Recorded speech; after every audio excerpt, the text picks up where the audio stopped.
नमस्कार दोस्तों, स्वागत है आपका द ग्राउंड रिपोर्ट में। मैं हूं समीर आत्मज मिश्र। बिहार विधानसभा चुनाव के पहले चरण में मतदान में बढ़ चढ़कर लोगों ने हिस्सा लिया है और मतदान में इस तरीके से बढ़ चढ़कर हिस्सा लिया कि ये रिकॉर्ड कायम हो गया। 65% लोगों ने पहले चरण के मतदान में हिस्सा लिया और ये अब तक का रिकॉर्ड है चुनाव आयोग के मुताबिक। और इस जो बढ़ चढ़कर हिस्सा लिया 121 सीटों के लिए हुए थे 18 जिलों में, जिसमें राजधानी पटना भी शामिल है, वहां पर मतदान हुए।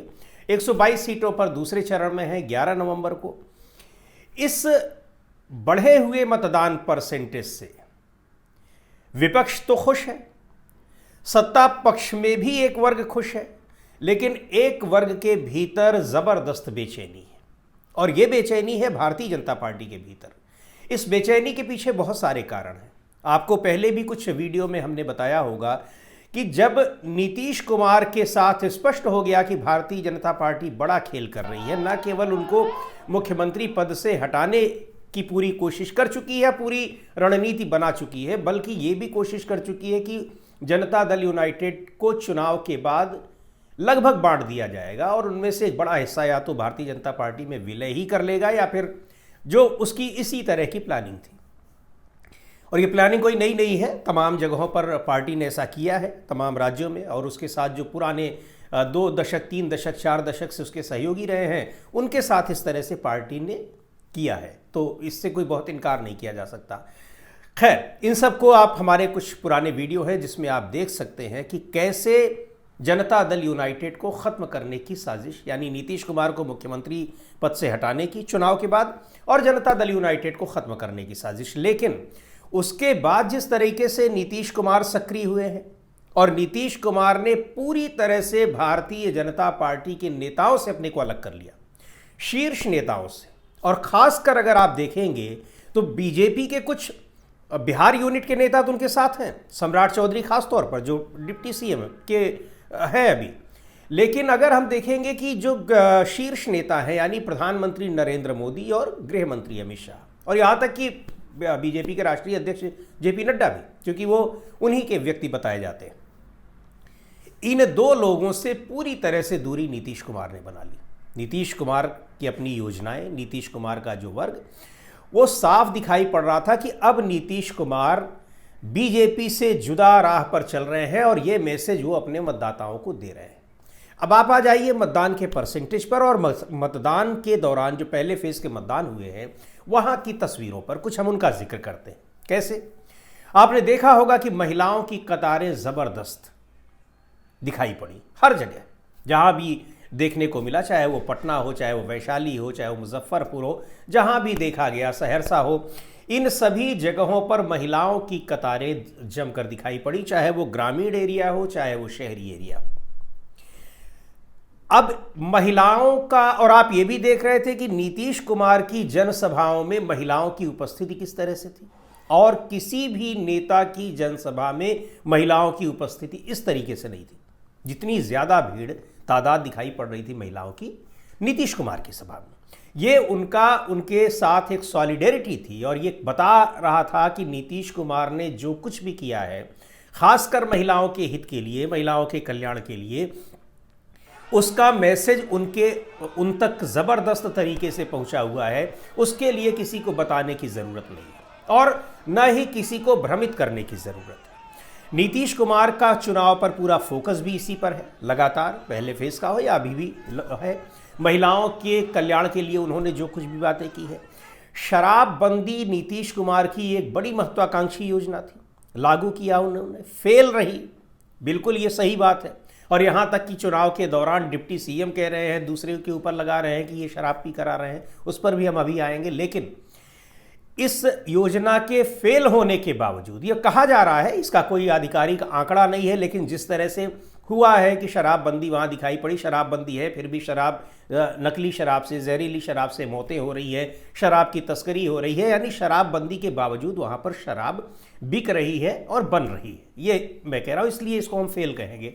बावजूद इसके, जब नीतीश कुमार ने इस योजना को लागू किया था तो इसके पीछे सबसे बड़ी बात उन्होंने कही थी कि इसका जो दंश झेलना पड़ता है वो महिलाओं को झेलना पड़ता है। पुरुष शराब पी कर आते हैं, उनको परेशान करते हैं और पैसा लेकर जाते हैं, कंगाली की स्थिति आ जाती है, आखिरकार मैनेज करना पड़ता है उन्हीं महिलाओं को। तो ये एक बड़ी योजना थी। पूरे चुनाव के दौरान इसका कोई जिक्र नहीं किया, जिक्र किया तो जन स्वराज पार्टी के नेता प्रशांत किशोर ने किया। और उन्होंने किस तरीके से किया, उन्होंने कहा कि हम आएंगे तो शराबबंदी को फिर से ख़त्म कर देंगे और शराब की बिक्री वैसे ही शुरू हो जाएगी। लेकिन नीतीश कुमार की ये योजना महिला मतदाताओं तक काम करती रही और महिला मतदाताओं का जो समर्थन उनकी सभाओं में दिख रहा था, उसके बाद चुनाव के दौरान जो महिलाओं की कतारें दिख रही थी, और उसके बाद फिर बढ़ा हुआ जो परसेंटेज दिखाई पड़ा मतदान का, वो स्पष्ट कर देता है कि नीतीश कुमार की जो योजना थी, नीतीश कुमार की जो उन्होंने कल्याणकारी योजनाएं चलाई, या नीतीश कुमार जो राजनीतिक दांव खेल रहे थे, उस दांव में वो बिल्कुल कामयाब हो गए हैं। ये पहले फेज के चुनाव से स्पष्ट हो गया है। दांव नीतीश कुमार ने क्या खेला, जब भारतीय जनता पार्टी उनके साथ इतना बड़ा षड्यंत्र कर रही थी, तो नीतीश कुमार लौट आए 2020 के चुनाव पर। 2020 के चुनाव का मतलब यह है कि जब लोक जनशक्ति पार्टी के नेता चिराग पासवान को बीजेपी ने तैयार कर लिया नीतीश कुमार की पार्टी के खिलाफ चुनाव लड़ने के लिए।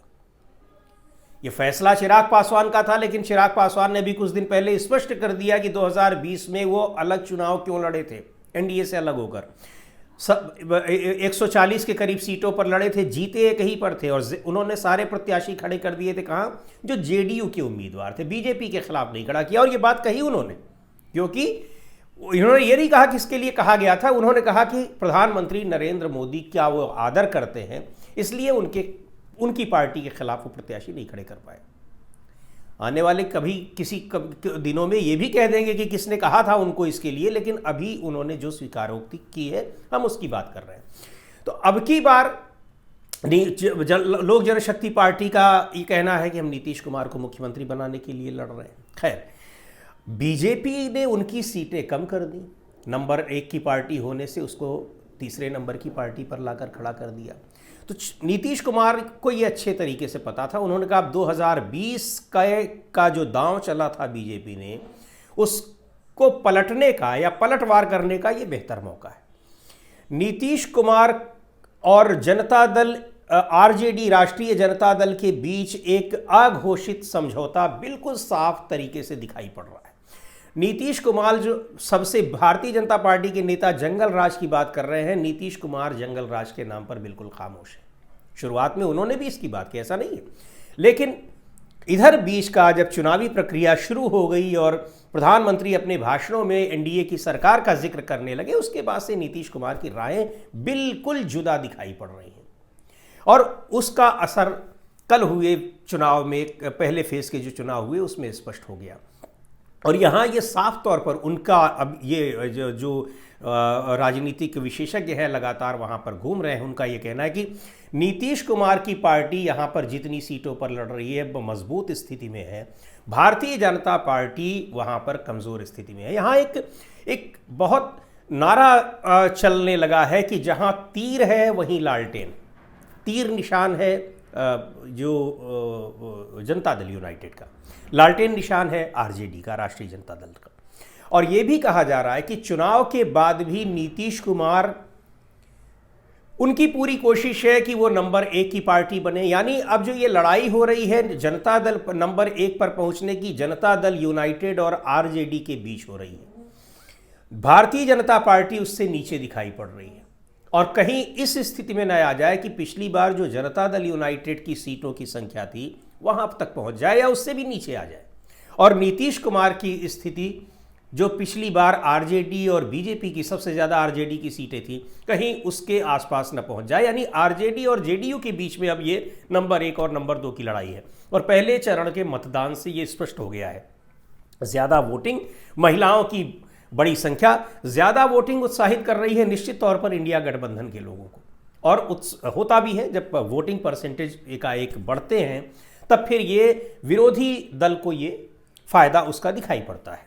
अच्छा, दूसरी ओर ये जो 20 साल का शासनकाल था, यहाँ पर लोगों को 20 साल के शासनकाल में कोई दिक्कत नहीं दिखाई पड़ी। भारतीय जनता पार्टी के कैंपेनिंग से ने भी लोगों को बड़ा निराश किया। इस कैंपेनिंग की पूरी दिशा ही ये रही उस कांग्रेस पार्टी की आलोचना जो वहां पर पिछले 40 साल से 35 साल से सरकार में ही नहीं है, सरकार में शामिल रही लेकिन उसकी अपनी सरकार नहीं है। तो लोगों का और घुसपैठिए, वोट चोरी, इन सारे मामलों पर घिरी हुई सरकार कि आपके पास कोई एजेंडा नहीं है, कोई विजन नहीं है, आप सरकार में आएंगे तो क्या करेंगे। और कैंपेनिंग ऐसे हो रही है जैसे यहां पर विरोधी पार्टी की सरकार हो और नई सरकार को लाने की कोशिश हो रही है। तो ये लोगों के दिमाग में, दिलो दिमाग में बहुत अच्छे तरीके से चला गया कि भारतीय जनता पार्टी क्या चाह रही है। और इसका परिणाम ये हुआ जो दिखाई पड़ रहा था, पिछले वीडियो में हमने बताया भी है कि बीजेपी के वोट तो जनता दल यूनाइटेड को मिले हैं, लेकिन जो वोट जनता दल यूनाइटेड के हैं, जिसमें खास तौर पर कुर्मी वोट है, जो नीतीश कुमार का अपना उनकी बिरादरी का वोट है, या फिर वो महादलित का वोट है, या फिर माइनॉरिटी का वोट है, वो भारतीय जनता पार्टी को नहीं मिला है। तो भारतीय जनता पार्टी और एलजेपी जहां पर चुनाव लड़ रहे हैं, वहां उनको इंडिया गठबंधन की ओर से ज़बरदस्त एक टक्कर का सामना करना पड़ रहा है। वहां नेक टू नेक फाइट है और कई जगहों पर बहुत कमज़ोर दिखाई पड़ रही है। इसका एक परिणाम और भी दिखाई पड़ा कि जनता के बीच में आपकी क्या स्थिति है। मतदान के दौरान और उससे पहले भी भारतीय जनता पार्टी के नेताओं को कैसे लोग खदेड़ रहे हैं, चुनाव क्षेत्र में प्रचार करने नहीं दिए। और कल की घटना है, डिप्टी चीफ मिनिस्टर की बौखलाहट दिखाई पड़ रही है। उनके अपने क्षेत्र में लोग दौड़ा ले रहे हैं, उनकी गाड़ी पर कीचड़ फेंक रहे हैं, गोबर फेंक रहे हैं, असहाय अवस्था में वो दिखाई पड़ रहे हैं कि ये सब क्या हो रहा है। आरोप लगा रहे हैं कि आरजेडी के लोग कर रहे हैं, लेकिन वास्तव में वहाँ के लोग ये बता रहे हैं कि यहाँ सड़क नहीं है, नाली नहीं है, और ये क्यों नहीं है। तो आपके लिए आपके प्रत्याशियों को दौड़ा रहे हैं। एक दो और विधायकों को उनके बूथ पर लोगों ने भगा दिया वहाँ से, और कैंडिडेट्स को वहाँ। तो ये और इस तरह का जो बीजेपी के विधायकों, बीजेपी के मंत्रियों, उनके नेताओं के खिलाफ लोगों का गुस्सा है, वो भी सामने दिखाई पड़ रहा है कि ये किस तरीके से वहाँ जो नाराज़गी है, वो नीतीश कुमार 20 साल से मुख्यमंत्री हैं उतनी ज़्यादा उनके खिलाफ नहीं है जितनी भारतीय जनता पार्टी के खिलाफ है।